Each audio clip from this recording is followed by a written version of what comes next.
عبید اللہ بن عتبہ بن مسعود نے بیان کیا، ان سے زید بن خالد جہنی رضی اللہ عنہ نے بیان کیا، انہوں نے بیان کیا کہ نبی کریم صلی اللہ علیہ وسلم نے ہمیں حدیبیہ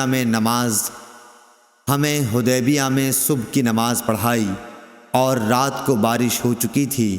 نماز سے فارغ ہونے کے بعد آپ نے لوگوں کی طرف منہ کیا اور فرمایا، معلوم ہے تمہارے رب نے کیا فرمایا ہے؟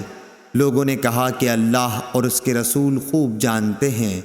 آپ صلی اللہ علیہ وسلم نے فرمایا کہ تمہارے رب کا ارشاد ہے کہ صبح ہوئی تو میرے کچھ بندے مجھ پر ایمان لائے اور کچھ میرے منکر ہوئے۔ جس نے کہا کہ اللہ کے فضل اور اس کی رحمت سے ہمارے لیے بارش ہوئی تو وہ میرا مومن ہے اور ستاروں کا منکر، اور جس نے کہا کہ فلاں تارے کے فلانی جگہ پر آنے سے بارش ہوئی وہ میرا منکر ہے اور ستاروں کا مومن۔ صحیح بخاری حدیث نمبر 846۔